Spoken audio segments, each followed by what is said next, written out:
ಚಿತ್ರದುರ್ಗದಲ್ಲಿ ಮೇ 9ರಂದು ಬಿಎಸ್ ಯಡಿಯೂರಪ್ಪ ಅಭಿಮಾನೋತ್ಸವ ಪಕ್ಷಾತೀತವಾಗಿ ಭಾಗವಹಿಸಲು ಮಾಡಾಳ್ ಮಲ್ಲಿಕಾರ್ಜುನ್ ಕರೆ.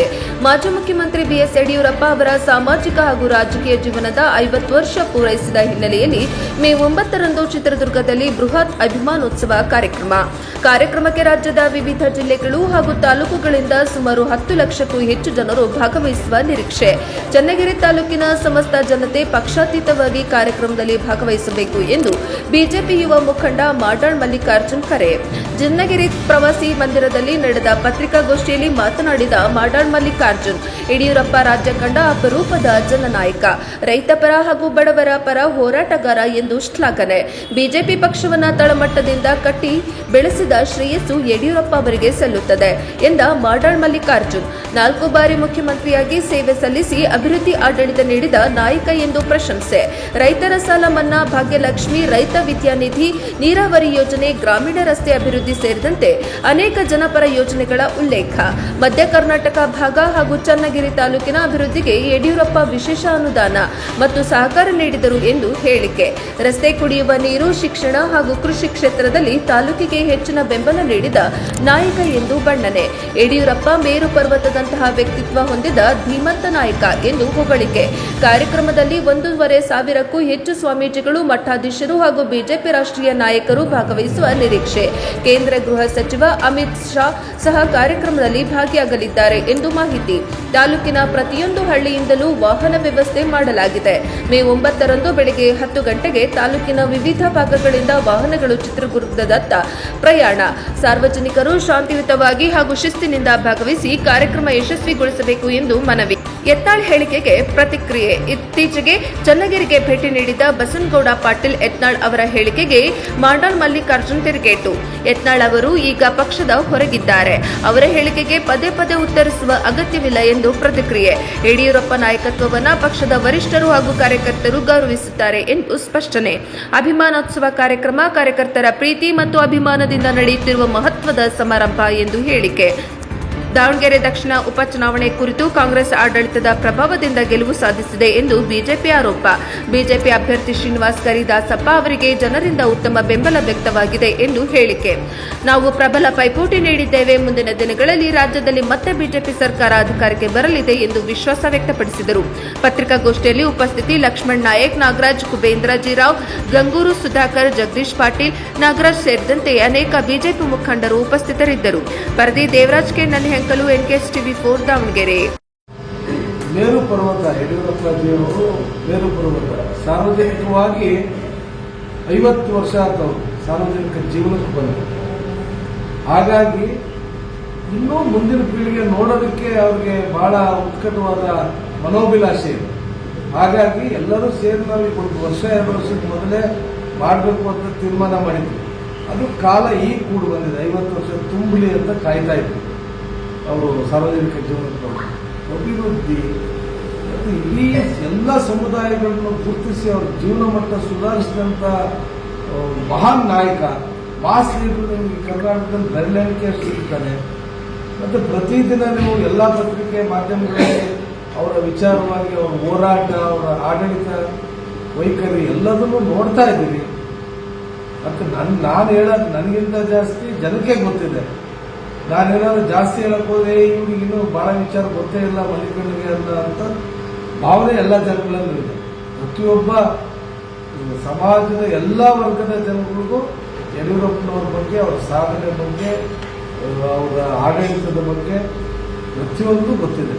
ವಿಶೇಷವಾಗಿ ನಮ್ಮ ತಾಲೂಕು ಇಡೀ ಈ ಭಾಗದಲ್ಲಿ ಅಭಿವೃದ್ಧಿ ಆಗೋದಕ್ಕೆ ಮೂಲ ಕಾರಣ ಯಡಿಯೂರಪ್ಪನವರು, ಯಡಿಯೂರಪ್ಪರ ಆಶೀರ್ವಾದ ಮತ್ತು ಅವರು ಅರ್ಥ ಮಾಡ್ಕೊಳ್ಳೋದು, ಸಮಸ್ಯೆಯನ್ನು ಅರ್ಥ ಮಾಡ್ಕೊಳ್ಳೋ ರೀತಿ, ಅದನ್ನು ಅರ್ಥ ಮಾಡ್ಕೊಂಡು ಅದಕ್ಕೆ ಪರಿಹಾರ ಕೊಟ್ಟು ಕೆಲಸ ಮಾಡಿ ನಮಗೆಲ್ಲ ಆಶೀರ್ವಾದ ಮಾಡಿದ್ದಾರೆ. ಹಾಗಾಗಿ 1 ಗಂಟೆ ಸಾಕಾಗೋದಿಲ್ಲ ಯಡಿಯೂರಪ್ಪನವ್ರ ಬಗ್ಗೆ ಯಾಕೆ ಮಾಡ್ತಾ ಇದ್ದೀವಿ ಅಂತ ಹೇಳೋದಿಲ್ಲ. ಹಾಗಾಗಿ ಅವೆಲ್ಲ ಮುಖಂಡರು, ಎಲ್ಲ ಪಕ್ಷದವರು ಜಾತ್ಯತೀತವಾಗಿ, ಪಕ್ಷಾತೀತವಾಗಿ ಈ ಕಾರ್ಯಕ್ರಮ ನಡೀತಾ ಇದೆ. ಚನ್ನಗಿರಿಗೆ ಯತ್ನಾಳ್ ಅವರು ಬಂದು ಭೇಟಿ ಕೊಟ್ಟಾಗ ಅವ್ರ ಪತ್ರಿಕೆ ರೀತಿ ಮಾತಾಡಿದ್ರು. ಈ ಕಾರ್ಯಕ್ರಮ ಅವ್ರ ಮನೆ ಕಾರ್ಯಕ್ರಮ ನವೆಂಬರ್ ತಿಂಗಳಿಗೆ ಅವರು ವಿಜೇಂದ್ರ ಅವ್ರ ಅವಧಿ ಮುಗಿದಿದೆ. ಅವ್ರ ಅಧ್ಯಕ್ಷರಿಗೆ ಮಗನಿಗೆ ಉಳಿಸೋಕ್ಕೋಸ್ಕರ ಈ ಕಾರ್ಯಕ್ರಮ ಮಾಡ್ತಾರೆ ಅಂತ ಹೇಳಿ ಪ್ರದರ್ಶನ ಮಾಡ್ತಾರೆ. ಶಕ್ತಿ ಪ್ರದರ್ಶನ ಮಾಡ್ತಾರೆ. ಇದ್ರ ಮೂಲಕ ಹೈಕಮಾಂಡ್ನ ಸೆಳೆಯೋ ಕಾರ್ಯಕ್ರಮ ಮಾಡ್ತಾರೆ. ಯತ್ನಾಳವರು ಈಗ ನಮ್ಮ ಪಕ್ಷದಲ್ಲಿಲ್ಲ, ಹಾಗಾಗಿ ಪದೇ ಪದೇ ಅವರಿಗೆ ಈ ಥರದ ಹೇಳಿಕೆಗಳನ್ನ ಕೂಡ ಅಂತ ನಿಮಗೂ ಗೊತ್ತಿದೆ.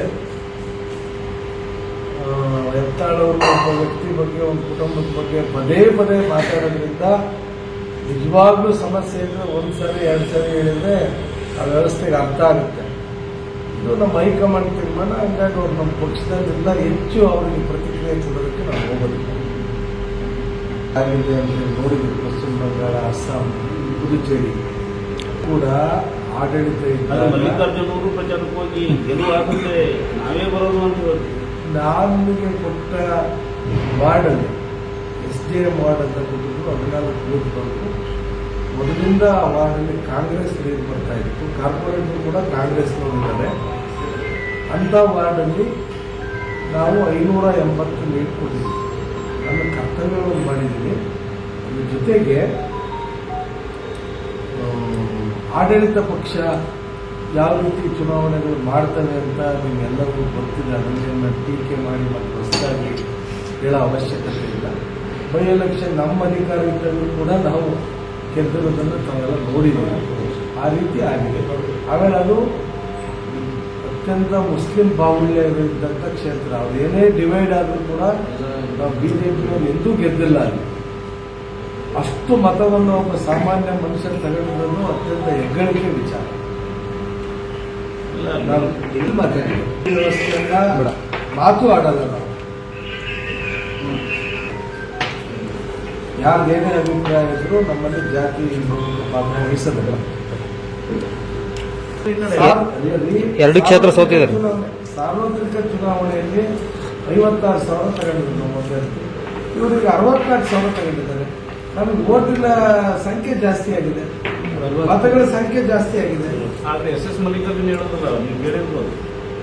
1 ಓಟಿಂದ ಗೆದ್ರು ಗೆಲುವೆ, 50,000 ಓಟಿಂದ ಗೆದ್ರು ಗೆಲುವೆ ಗೆದ್ದಂಗೆ ಅಂತ ಹೇಳಿದ್ರು. ಗೆಲುವಾದ SS ಮಲ್ಲಿಕಾರ್ಜುನ್ ಪ್ರಯತ್ನ ಮಾಡಿದೀವಲ್ಲ. ಹೋರಾಟಗಳು ಬರೋದು ಬಿಟ್ಟು ಇನ್ನೂ ಸ್ವಯಂ ಪ್ರೇರಿತವಾಗಿ ಸಂಭ್ರಮೋಪಾದಿಯನ್ನು ಹೊರಟಿದ್ದಾರೆ ಜನ. ಒಂದು 30,000 ಜನ ಬರ್ತಾರೆ ನಮ್ಮ ತಾಲೂಕಿಂದ. ಎಷ್ಟು ಲಕ್ಷ ಜನ ಸೇರ್ಬೋದು ಸರ್? 10 ಲಕ್ಷ ಜನ. ಗಿನ್ನಿಸ್ ದಾಖಲೆ ಆಗುತ್ತೆ.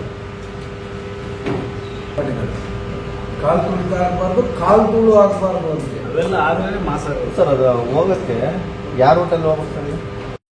ತಾಲೂಕಿನ ಪವಿತ್ರವಾದ ಕ್ಷೇತ್ರ. ಅಲ್ಲಿ ಸಾವಿರಾರು ಜನ ಬಂದು ಸ್ವಚ್ಛತೆ ಕಾಪಾಡಲೇಬೇಕು. ಇನ್ನು ಮೂಲಭೂತ ಸೌಕರ್ಯ ಇನ್ನು ಏನು ಬೇಕು ಜನಗಳಿಗೆ ಅದನ್ನು ಮಾಡಬೇಕು ಅಂತ ಆಗ್ರಹಿಸ್ತೀನಿ. ನನ್ನ ಜೊತೆಯಲ್ಲಿರ್ತಕ್ಕಂಥ ಎಲ್ಲ ಮುಖಂಡರು ಏನೊಂದು ನಾ ಭೂತೋ ನಾ ಭವಿಷ್ಯತ್ತು ಅನ್ನೋ ಲೆಕ್ಕಾಚಾರದಲ್ಲಿ ಯಡಿಯೂರಪ್ಪನವರ ಅಭಿನಂದನಾ ಉತ್ಸವ ಚಿತ್ರದುರ್ಗದಲ್ಲಿದೆ. ಮೇ 9ನೇ ತಾರೀಕು ನಡೀತಾ ಇದೆ. ರಾಜ್ಯಾದ್ಯಂತ ಜನರ ಮಹಾಪೂರವೇ ಅದಕ್ಕೆ ಬರೋ ಎಲ್ಲ ಲಕ್ಷಣಗಳು ಇವೆ, ಎಲ್ಲ ಮಾಹಿತಿಗಳು ಅದೇ ರೀತಿ ಬರ್ತಾ ಇದೆ. ಅಲ್ಲಿ ಇದೆಂದೂ ಕಂಡರಿಯದ ವ್ಯವಸ್ಥೆಯನ್ನ ಮಾಡಿದ್ದಾರೆ ಎಲ್ಲ ವಿಭಾಗದಲ್ಲೂ ಕೂಡ. ಯಾರಾದರೂ ಹಿರಿಯರಿಗೆ ಬಿಸಿಲು ಜಾಸ್ತಿ ಆಗಿಬಿಟ್ರೆ, ಡಿಹೈಡ್ರೇಷನ್ ಪ್ರಾಬ್ಲಮ್ ಆದರೂ ಕೂಡ ತಕ್ಷಣವೇ ಅದನ್ನು ಅಟೆಂಡ್ ಮಾಡೋಕ್ಕೆ ವೈದ್ಯಕೀಯ ವ್ಯವಸ್ಥೆಗಳಿದೆ. ಬಂದಂಥವ್ರಿಗೆ ಬಿಸಿಲು ತಾಪ ಜಾಸ್ತಿ ಆದರೆ ನೀರು, ಮಜ್ಜಿಗೆ ಮತ್ತು ಪಾರ್ಕಿಂಗ್ ವ್ಯವಸ್ಥೆ ದೂರ ಆದರೆ ಅಲ್ಲಿಂದ ಕಾರ್ಯಕ್ರಮದ ಜಾಗಕ್ಕೆ ಕರ್ಕೊಂಡು ಹೋಗೋ ವ್ಯವಸ್ಥೆ ಇದೆ. ಮತ್ತು ತಿಂಡಿ ಊಟ ಬೆಳಗ್ಗೆ 6 ಗಂಟೆಯಿಂದಲೇ ಉಪಹಾರ, 3-4 ಥರದ ಉಪಹಾರ, ಮಧ್ಯಾಹ್ನದಿಂದ ಒಳ್ಳೆ ಊಟ ಭೋಜನ ವ್ಯವಸ್ಥೆ ಇದೆ. 50,000 ರಿಂದ 75,000 ಜನ ಒಂದೇ ಸಮಯಕ್ಕೆ ಕೂತು ಉಪಹಾರ ಮಾಡ್ಬೋದು, ಊಟ ಮಾಡ್ಬೋದು. ಅದಕ್ಕೆಲ್ಲ ಬಡಿಸೋದ್ರಿಂದ ಹಿಡಿದು ಪ್ರತಿಯೊಂದು ವ್ಯವಸ್ಥೆಯನ್ನು ಭಾಳ ಅಚ್ಚುಕಟ್ಟಾಗಿ ಮಾಡಿದ್ದಾರೆ. ಕಾಲು ತುಳಿತ ಆಗಬಾರ್ದು ಅಂತ ಕಾರ್ಯಕ್ರಮದ 4 ದಿಕ್ಕಿನಲ್ಲೂ ಜನ ಹೋಗೋದಕ್ಕೆ ಬರೋದಕ್ಕೆ ವ್ಯವಸ್ಥೆ ಇದೆ. ಮತ್ತು ವೇದಿಕೆ ಅತ್ಯಂತ ವಿಶಾಲವಾದ ವೇದಿಕೆ ಇದೆ. ಮತ್ತು ಜರ್ಮನ್ ಶಾಮಿಯಾನ ಭಾಳ ದೊಡ್ಡದು. ಹಿಂದೆಂದೂ ಕರ್ನಾಟಕ ರಾಜ್ಯದಲ್ಲಿ ಯಾರೂ ಹಾಕಿಲ್ಲ. ಅಷ್ಟು ದೊಡ್ಡದು ಜರ್ಮನ್ ಶಾಮಿಯಾನವನ್ನು ಹಾಕಿದ್ದಾರೆ. ಬಹಳ ಅಚ್ಚುಕಟ್ಟಾದ ವ್ಯವಸ್ಥೆ ಇದೆ. ಒಂದು ಸಾವಿರಾರು ಜನ ಪ್ರಬಂಧಕರು ಅತ್ಯಂತ ಅಚ್ಚುಕಟ್ಟಾಗಿ ಕಾರ್ಯಕ್ರಮ ಮಾಡೋದಕ್ಕೆ ಹಗಲಿರುಳು ಶ್ರಮಿಸ್ತಾ ಇದ್ದಾರೆ. ಹಾಗಾಗಿ ನಾವು ನಮ್ಮ ದಾವಣಗೆರೆ ಜಿಲ್ಲೆಯಿಂದ ಸುಮಾರು 1,00,000 ಜನ ಹೊರಡಬೇಕು ಅಂತ ಎಲ್ಲ ನಮ್ಮ ಜಿಲ್ಲಾ ಮುಖಂಡರುಗಳು ತಯಾರಿ ಮಾಡ್ಕೊಂಡಿದ್ದೀವಿ. ವಿಶೇಷವಾಗಿ ನಮ್ಮ ಚನ್ನಗಿರಿ ತಾಲೂಕಿಂದ ಸುಮಾರು ಒಂದು 200 ಬಸ್ವರೆಗೂ ಈ ಟಿ ಗಾಡಿಗಳು ಮತ್ತು ಬಸ್ಸು ಸೇರಿ 200 ಆಗೋ ಈಗಾಗಲೇ 175-80 ಆಗಿದೆ. ಸಂಜೆ ಅಷ್ಟೊತ್ತಿಗೆ ಒಂದು 200 ಬಸ್ಸು ಮತ್ತು ಟಿ ಗಾಡಿಗಳು ಆಗುವ ಎಲ್ಲ ಅವಕಾಶಗಳು ಎಲ್ಲವೇ ಮಾಡಿದ್ದೀವಿ ಈಗಾಗಲೇ. ಅದರ ಜೊತೆಯಲ್ಲಿ ಒಂದು 700 ಕಾರುಗಳು ಸ್ವಯಂ ಪ್ರೇರಿತವಾಗಿ ನಮ್ಮ ಮುಖಂಡರುಗಳು ಹೊರಟಿದ್ದಾರೆ. ಪಕ್ಷಾತೀತವಾಗಿ ಅವರೆಲ್ಲರೂ ನಮ್ಮ ಹತ್ರ ಪಟ್ಟಿ ಬರೆಸಿದ್ದಾರೆ. ಎಲ್ಲ ನಮ್ಮ ಸ್ಟಿಕ್ಕರ್ ಹಾಕೊಂಡು ಹೊರಡ್ತಾರೆ. ನಾನು ಹೇಳೋದಿಷ್ಟೇ, ಬಹಳ ಸುಸೂತ್ರವಾಗಿ ಎಲ್ಲರನ್ನೂ ವಿಶ್ವಾಸಕ್ಕೆ ತಗೊಂಡು ಸಮಾಧಾನದಿಂದ ಎಲ್ಲರೂ ನಾವು ಕಾರ್ಯಕ್ರಮಕ್ಕೆ ಹೋಗಿ ಭಾಗವಹಿಸಿ ಯಡಿಯೂರಪ್ಪನವ್ರಿಗೆ ಅಭಿನಂದನೆ ಸಲ್ಲಿಸಿ ಅವರಿಗೊಂದು ಉತ್ಕಟವಾದ ಮನೋಭಿಲಾಷೆ, ಮುಂದಿನ ಪೀಳಿಗೆ ಯಾವ ರೀತಿ ತಗೊಂಡು ಹೋಗ್ತಾರೆ ಸಮಾಜವನ್ನು, ಸದೃಢ ಸಮಾಜ ಕಟ್ಟೋದಕ್ಕೆ ತಯಾರಾಗಿದ್ದಾರೆ ಇವತ್ತಿನ ಪೀಳಿಗೆ, ಇವತ್ತಿನ ನಾಯಕರುಗಳು ಅಂತ ನೋಡೋ ಅಂಥದ್ದು. ಮತ್ತು ಇದು ಪಕ್ಷಾತೀತವಾಗಿ ಮಾಡೋದ್ರಿಂದ ಸುಮಾರು 1500 ಸ್ವಾಮೀಜಿಗಳು ಅದರಲ್ಲಿ ಭಾಗವಹಿಸ್ತಾ ಇದ್ದಾರೆ. ಕಾರ್ಯಕ್ರಮ ಬೆಳಗ್ಗೆ 11:30-12 ಗಂಟೆಯಿಂದಲೇ ಶುರುವಾಗುತ್ತೆ. ಕಾರಣ ಸ್ವಾಮೀಜಿಗಳು ಮಾತಾಡ್ತಾರೆ, ಅನೇಕ ಹಿರಿಯ ಮುತ್ಸದ್ದಿಗಳು ಕರ್ನಾಟಕ ರಾಜ್ಯದ ಒಂದು ಸದೃಢವಾದ ಕಲ್ಪನೆ ಇಟ್ಕೊಂಡಿರ್ತಕ್ಕಂಥವ್ರು ಮಾತಾಡ್ತಾರೆ. ಆಮೇಲೆ ನಮ್ಮ ಸರ್ದಾರ್ ವಲ್ಲಭಭಾಯ್ ಪಟೇಲ್ ಅಂತ ಏನು ಬಿರುದು ತಗೊಂಡಿದ್ದಾರೆ ನಮ್ಮ ದೇಶದಲ್ಲಿ, ಅಮಿತ್ ಶಾಜಿ ಅವರು 1:30ಕ್ಕೆ ಬರ್ತಾರೆ. ಆ ಕಾರ್ಯಕ್ರಮ ಶುರುವಾಗ್ತದೆ. ಹಾಗಾಗಿ ನಮ್ಮ ತಾಲೂಕಿಂದ ಜನ ಇಲ್ಲಿಂದ ಉಪಹಾರ ಮಾಡ್ಕೊಂಡು, ಇಲ್ಲ ಉಪಹಾರ ಅಲ್ಲಿರ್ತದೆ, ಒಂದು 10 ಗಂಟೆಗೆ ಬಿಟ್ಟರೆ ಅಲ್ಲಿ ಒಂದು 11-11:30 ಹೋಗ್ತೀವಿ. ಉಪಹಾರ ಆದರೆ ಉಪಹಾರ ಮಾಡ್ಬೋದು, ಭೋಜನ ಊಟ ಆದರೆ ಊಟ ಮಾಡಿ ನಾವು ಕಾರ್ಯಕ್ರಮದಲ್ಲಿ ಪಾಲ್ಗೊಂಡು ವಾಪಸ್ ಬರೋ ಅಷ್ಟೊತ್ತಿಗೆ ಸಂಜೆ ಒಂದು 4-5 ಗಂಟೆ ಆಗ್ತದೆ. ಹಾಗಾಗಿ ನೀವು 10-10:30 ನಮ್ಮ ತಾಲೂಕಿಂದ ಪ್ರತಿ ಹಳ್ಳಿ, ಪ್ರತಿ ಬೂತಿಂದ, ಚನ್ನಗಿರಿ ಪುರಸಭೆನೂ ಸೇರಿ ಪ್ರತಿ ಬೂತಿಂದ 10-10:30 ನಾವು ಇಲ್ಲಿಂದ ಹೊರಟ್ರೆ ಸಾಕಾಗುತ್ತೆ. ಪ್ರತಿಯೊಂದು ನಾವೇನು ಪೂರ್ವ ನಿರ್ಧಾರಿತವಾಗಿ ಮಾತಾಡಿದ್ದೀವಿ, ನಿಮ್ಮ ಗ್ರಾಮಕ್ಕೆ ನಾವು ಬಂದಿದ್ದೀವಿ, ನಮ್ಮ ಮುಖಂಡರುಗಳು ಬಂದು ಸಂಪರ್ಕ ಮಾಡಿದ್ದಾರೆ. ನೀವೆಲ್ಲರೂ ಬಸ್ ಬರ್ತದೆ, ಏನು ಪೂರ್ವ ನಿರ್ಧಾರಿತವಾಗಿ ನಾವೇನು ಚರ್ಚೆ ಮಾಡಿ ಹೊರಟಿದ್ದೀವಿ ಆ ರೀತಿ ಬಸ್ ಬರ್ತದೆ. ವಾಹನಗಳನ್ನ ತಾವೆಲ್ಲರೂ ಈ ಮುಖಂಡರುಗಳು ಮಾಡ್ಕೊಂಡಿದ್ದೀರಿ. ನಾವೆಲ್ಲರೂ ಜೊತೆಗೆ ಚನ್ನಗಿರಿ ತಾಲೂಕಿಂದ 10ರಿಂದ 10:30 ಒಳಗಡೆ ಬಿಡಬೇಕಾಗಿ ವಿನಂತಿಸಿಕೊಳ್ತೇನೆ ಎಲ್ಲರಿಗೂ.